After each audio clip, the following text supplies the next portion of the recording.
Hello and welcome to Rachel over at, I'm a little crooked. Hey, it's Rachel over at Moonlight Library. Hi, it's Rachel. Okay, we're here today to talk about what I've been reading currently, which is very exciting. It's been a little while since I've updated you on my recent reads, so here we go. This is my July and August reading, but you know what? Months don't matter anymore to me. I'm just reading whatever I'm reading. And we're going to start with the ones that I own, and then we'll go to the ones that I don't own. And I will talk about where I got them as well and how I read them. So there's no specific order, but the order that I'm holding the books. And that's what we're doing. And let me know if you've read any of these books and your thoughts on them if you have. The Troop.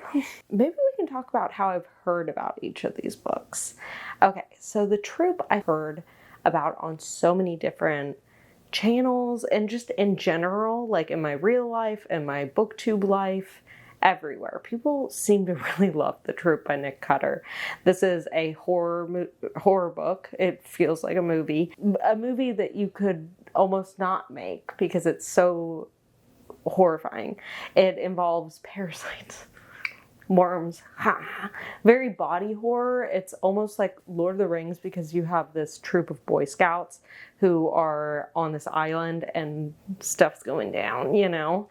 But at the same time, it's a modern Lord of the Flies. Did I say Lord of the Rings before? Who knows? I mean, I'll know in editing this and I'll be like, Rachel. But it's like a modern Lord of the Flies. I had seen this. It's one of Kat at Paperback Dreams, her favorite books. And I watched Noel Gallagher talk about it a while ago while reading Kat's favorite books. And I was like, I definitely need to read this book. And I finally picked it up and I loved it. 5 stars. 5 stars from Rachel. That's just how it is. This is a total switch in pace, honestly. Like, complete difference to what we just talked about. We have They Can't Kill Us Until They Kill Us. I loved it. It's like short essays. Most of them are pretty short. And they all seem to revolve around music or some sort of pop culture, but also with current events in the news and such like that. I think that it was written or published in 2017, I want to say. You kind of think to yourself, how would this be different nowadays? Because it has a lot to do with race and politics and stuff like that. But we also get our author Hanif is going so in depth into specific like musicians or shows and concerts, but then kind of twining it up with his own life, his own experience, what's going on in the world. And it is so beautiful. It's a very powerful book. Overall, I really enjoyed it and I loved it. And I'm excited, very excited to read the other one called The Little Devil in America. I have it over there. So I was like, Little Devil in America, yes. So that is that on that. I gave it 5 stars and I'd heard about it over on Books and Lala's channel. And then I saw someone on TikTok saying that this is one of those books that they reread every year. And I was like, every year? I need to read this book. Next up is Her Body and Other Parties by Carmen Maria Machado. This is a short story collection. I don't usually read many short story collections, but I did here. It's kind of horror, speculative weirdness. One of the essays or short stories in here is every episode of the first 12 seasons of SVU, like Law and Order SVU, but it's not. It's like little glimpses into what the episode is or synopses, and it's also just not correct. Like there's things going on that you're like, what? No. Another one's a catalog of every person this one woman slept with, but it's also telling the story of an apocalypse. And I had heard about this book because I read In the Dream House, And my book club, and one of my book club members, I think, mentioned this book. And I had also just like seen it around and like kind of heard murmurings about it for a very long time, ever since it came out, basically. It was one of those books that I was like, I will find this at a used bookstore. And I did. And then I finally read it. So that's why we're here. I think I gave it 5 stars. You know, honestly, this was a 5-star 2 months for me, and I have just been loving everything I've been reading, or everything I've spoken to you about so far, at least. This one's going to be hard to see. Everything the Darkness Eats, and that's by Eric LaRocca. It has a very interesting cover, and also the inside of it is this dark sort of printing on every page, and some of them are like that, like the first page of each one. I would not recommend this to someone who has a hard time seeing it. If you have a hard time reading a regular size type on a book, this is maybe not for you.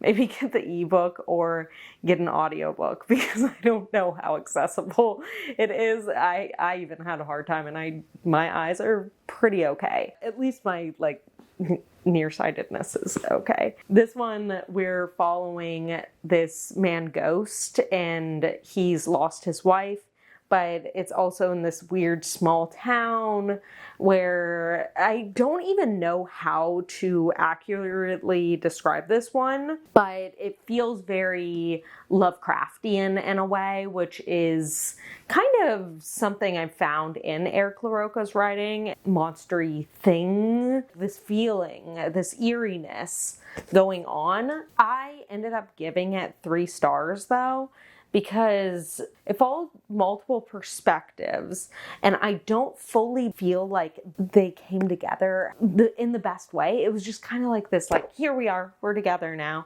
I don't know if that's too much of a giveaway. I don't think it is, but maybe you would. I don't know. Overall, it was Eric LaRocca, so I liked it for that point, because I really do enjoy his books. And I didn't have a problem with the writing. It was just the plot and the way that it tied up didn't work for me, and really, like, I had a hard time meshing that together. So, but at the same time, it did make me think about how I might not experience homophobia as who I am and where I live. I live in a more progressive area. Yes, I live in Florida, but a more progressive area of Florida. So I don't experience as much blatant homophobia, but it's a reminder that there are areas of the country that are not great to live in, you know, and people are very backwards thinking. So also I heard about it because I had been reading Eric LaRocca. I knew they were coming out with a new book, so I was very excited. Next one is Middle of the Night by Riley Sager. This one, of course, I heard about it because it's Riley Sager. I've read almost all of Riley Sager's books. We have another book here that fell a little flat. You know, I feel like Riley Sager is just kind of the same shtick over and over again a little bit. I enjoy it. I would recommend it to someone who's just like popcorn thriller, like, let's do it. It's just, it has a horror feel, but more of a thrillerness or mysteryness to it. It's kind of like a nice mashup between the two genres, or maybe it doesn't touch enough in either of the genres. I couldn't tell you. So it's this guy, he goes back to his hometown, and he is recently single, and like back when he was 10 years old, one of his best friends, or maybe 11, I don't know, one of his best friends had gone missing in the tent they were sharing in his backyard. And this is a tiny cul-de-sac of 5 or 6 families. And his friend goes missing, and no one ever knows what happened to him. And he's now coming back to this house 30 years later, and he's like gonna figure out what happened, you know, and is like getting reinvested. And it was You know, it kind of felt like everything happened at the right time in the order of a story. And then the ending was just, okay, sure. And Riley Sager, we don't need 40 twists and you do it every time at this point. I kind of expect that one twist is not enough for you.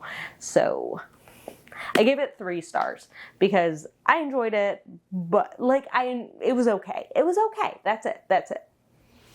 It was okay. On we go. So we have The Berry Pickers by Amanda Peters. This is more of a literary mystery. It was okay. It was good. I enjoyed it, but also I gave it 4 stars. I'm kind of feeling like it's like a 3.5 that could go up or down, you know? And we're up right now. A little girl, she is Native American, and her family lives on this berry picking farm in Maine, and she goes missing. We're following both her brother, who had like stepped away, and she was like 4 at the time, and he was like maybe 6. So it's not his fault that she went missing. And then we're following this little girl. I'm like, it's so obvious. So I'm just going to read it to you because I'm like, I don't know what I'm giving away or not. So you're also following Norma is often troubled by recurring dreams and visions that seem more like memories than imagination. As she grows older, Norma slowly comes to realize there's something her parents aren't telling her. Okay, so it's the type of mystery where you know everything, but it's you watching it come together for everyone else, but you don't quite know everything. Like, you don't quite know the why. Like, you know the what. You know the premise, but you haven't fully fleshed it out. So it has more of a literary, like, what would happen? Like, who would you be? How would you react? So then we have I'll Be Gone in the Dark, and that is by McNamara. This is a nonfiction true crime book that talks about the East Area rapist. That's what he was called. McNamara ended up coining the term Golden State Killer. It was one of these things where it was back in like the 60s, 70s sort of time frame, and it was so spread out what he was doing that it took a while for them to realize, like, oh, this is the same person, and this is like years later they're figuring this out. And they had no clue who this guy was. And then McNamara got very into this investigation, and then she ended up passing away while writing this book. It is so good. Her husband is Patton Oswalt. He's in a lot of different like comedy shows, and he's a comedian. And he ends up helping to finish the book because he's like, I know for a fact that she would want this published. That's what she wants. Anyways, with her help, in a lot of ways, they end up catching him after her passing, and you kind of like, you're like, so wish that you would know how she would feel to know there's a conclusion to the story that she held on to for her entire life, or for so long, something that really just like was her passion, was her thing. It's kind of sad, but I don't know. I think she did a lot of justice for the victims. It's sad. Anyways, I gave it 5 stars. So the next one is The Husbands by Holly Gramazio. And this book was so good. I read it in like, I think a day, which is crazy for me. I don't do things like that. It has a 3.53 on Goodreads. That's wild to me. The premise was so insane that it had to be insane. It's this woman, she comes home from like a hen night. I don't know what that is. It's like a bachelorette party sort of thing. And there's some man in her flat who's like her husband, and she's like, I don't have a husband, but there's a picture on the wall of their wedding, and she's like, what? And then it turns out that every time this husband, he'll go up into the attic and a new husband comes down, and that husband's not to be seen again. So it's like every time a husband goes in the attic, they gets a new one, and you're like, what is the point? That's what I kind of felt like. I was, at first, when I started, I was like, what's going to be the point? And it's just a wild ride. It's insane. The whole thing is just crazy. You're just like, what? Anyways, I appreciated it. I thought it was just so bonkers in all the right ways, and it's exactly what I needed. I gave it 5 stars. I had so much fun. Anyways, I forgot to tell you where I got these books from. Also, I forgot to tell you how I heard about most of them.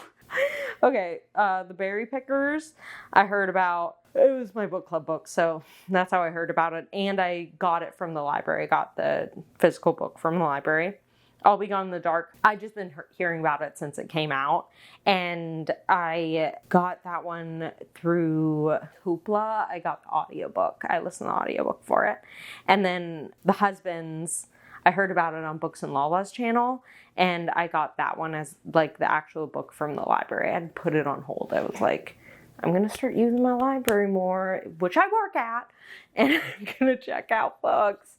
And I've been doing that, but I'm also reading books off my shelf like a good girl. So claps for me. Thank you very much. I did a great job. I've been reading, and I will get back to you soon with some more books that I'm finishing up. My cat's chewing on my chair. I can't with her. Bob, my partner, he says she's a teenager now. And so chewing on chairs. Great. Love that. Stop doing it. Stop it. You're a bad girl. You're a bad girl, kitty. Get back here. Get back here. Anyways, I love you. Thanks for being here.